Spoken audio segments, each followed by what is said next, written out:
Okay, in for our daily dose.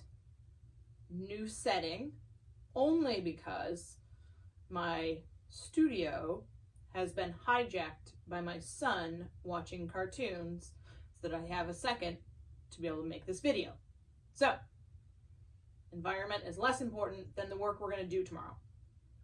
Always starting with those 10 belly breaths, making sure that we set our intention for the day, or at least for that 30 minutes or so, maybe 45, that we're going to spend working on our bodies and resetting with movement.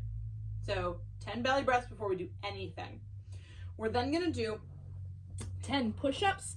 Remember, with our push-ups, we want the wrist, the elbow, and the shoulder to stay nice and stacked, elbows tight to our sides, pressing up for those 5 reps. If we need to, we can come down on the knees, again, keeping that nice straight body. Ideally, instead, we would elevate hands versus dropping the knees. But our biggest priority is that nice straight body. From there, we're going to go into lateral lunges. I like to set my feet, let's see if I can scoot back here a little bit, in a wide position. And then we just want to come down, have the hip crease the knee. My left knee has some strength mobility issues that I am continuously working on. So we don't want to go to the point of pain. You can see that my hip stays a little bit higher on my left side. If I go any farther, the amount of tension I have in my knee that I'm working on is past a point of pain, so that becomes a diminishing return. So we always want to stay within a healthy range of motion for the joint, and I know that I have work to do kind of in and around the hip and the knee. We're going to do that for 2 rounds. From there, we're going to go back into our shinbox flow, which we have not done in a while, but we've been spending so much time working on our pigeon and our cobra and our frog. This is going to play right into that. So we're essentially going to create 90 degrees with both feet. We'll come into the center and then drop to the side is 1, 2. We want to try and keep our hands off of the floor, but if we need to, we can come down and get ourselves through, really try and get that hip to come through that full range of motion. Again, if we need to lean back, we can. Perfect world, we'll leave our hands free.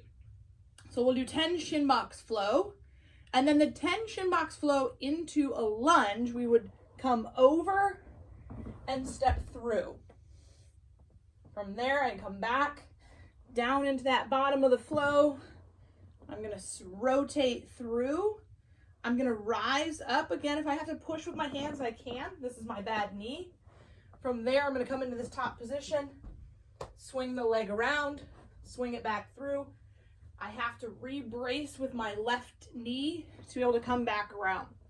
Now, if you are like me with knee issues, hip issues, those kinds of things, please feel free to just take that lunge portion out of it and just do 20 shinbox flow. Totally fine, right? We want to work within our parameters of healthy movement. Our equipped and our unequipped movements today, or workouts, are going to be very similar motor pattern. With the equipment, we're assuming that you have a barbell. The goal is to use one barbell for all 3 barbell movements. And the 3 barbell movements that you're going to see are a sumo deadlift high pull, a hang clean, and a front rack lunge. So I don't have a barbell. I also don't have room in this particular room to use my fancy dancy broom, which you have become accustomed to seeing. But we're still going to walk through motor pattern because you're going to see those similar movements in the unequipped or different equipment workout as well. So with the workout of the day, the equipped sumo deadlift high pull, and unequipped for that matter, we're going to have a wide foot position. So hips outside, feet, heels outside of the hips. As we sink down, I'm going to think about letting my kneecaps track over my toes and really pushing myself down, essentially into the bottom of a squat. If we're using a barbell, I like that paper field goal hand distance. We're going to come straight down to a bar. From there, I'm going to drive open with my hip. I'm going to wait till my hip is fully extended before I transfer to the hands, getting that barbell up to the collarbone and then back down to the ground. So this should be a big hip-driven movement. So if we're feeling a big pull at the top, we're not driving enough with the hip. The other place that I see this go wrong quite frequently is when I hit that top position, I pause. As soon as we hit that full height, we want to let gravity or even actively push the bar back down. So 21 sumo deadlift high pull, we'll then go into 21 box jumps, 15, 15, 9, and 9. We'll take a 2-minute rest. And then when we come back, we're gonna do another one, a 21, 15, 9 with our bar hang cleans. So thumb distance out from the smooth and the knurling. We're gonna start hip fully extended, driving down to about that mid-thigh. The lowest you can go for a hang clean is the kneecap, but we shouldn't need to go that low. We'll come down to that mid-thigh, again, driving open till I hit that full extension. Elbows will come high and outside. And I can think about my thumbs or my armpits. From there, they're gonna stay there. My elbows will rotate under for that full catch. So 21 hang cleans. On that 21st rep, I'm gonna leave the bar in the front rack position and then complete 21 lunges, getting that trailing knee to the ground, driving through the heel to stand back up. If for any reason lunging is a problem, we can either do it unloaded or we can always do a weighted step up. So still getting the body used to holding that front rack position, but stepping up instead of lunging down. If we are gonna use a dumbbell for today for our unequipped or other equipped workout, we're going to set the head of the dumbbell down. If it were on level ground, that would have stayed up, but we're on carpet. So work with what we got. We're gonna do 12 sumo deadlift high pulls, 12 box jumps for 5 rounds. So with the dumbbell, a couple of things you could do. We can come in and pull high. We can also hold the dumbbell. Problem with putting the dumbbell head, both sides of the head down, is that now I have to go so low that I'm putting my back in a compromised position. So it's better to stay higher and drive through the hip. Again, not perfectly ideal, but we've got to work with what we've got. So 12 sumo deadlift high pulls, 12 box jumps for 5 rounds. Then you get a 2-minute rest. When you come back, we're gonna do swings. If I've got my dumbbell, I can put my feet in my squatting position, hip will go back, I'll come through. I wouldn't recommend taking it all the way overhead, but we can with a dumbbell.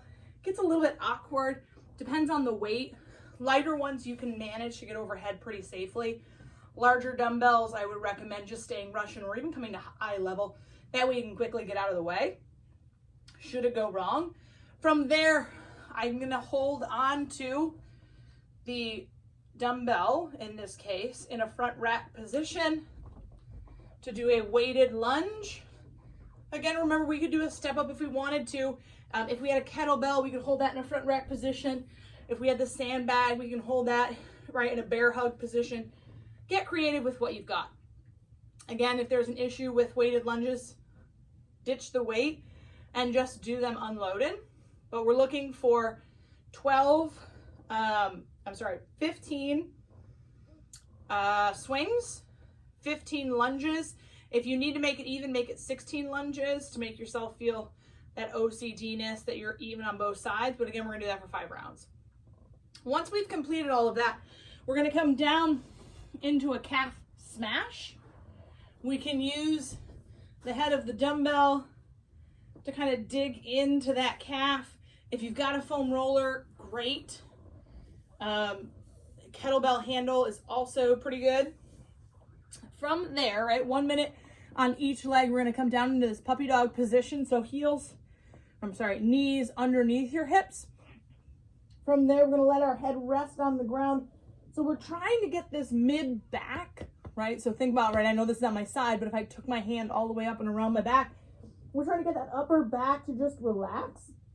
And then we're gonna come into a 1-minute cobra. So we'll lay flat onto the ground and then just leave those hips pushed into the floor, trying to get some of that tension out of the hips. We're gonna do that for 2 rounds. So your finisher is 1 minute on each side for your calves, 1 minute puppy dog, and then a 1 minute cobra.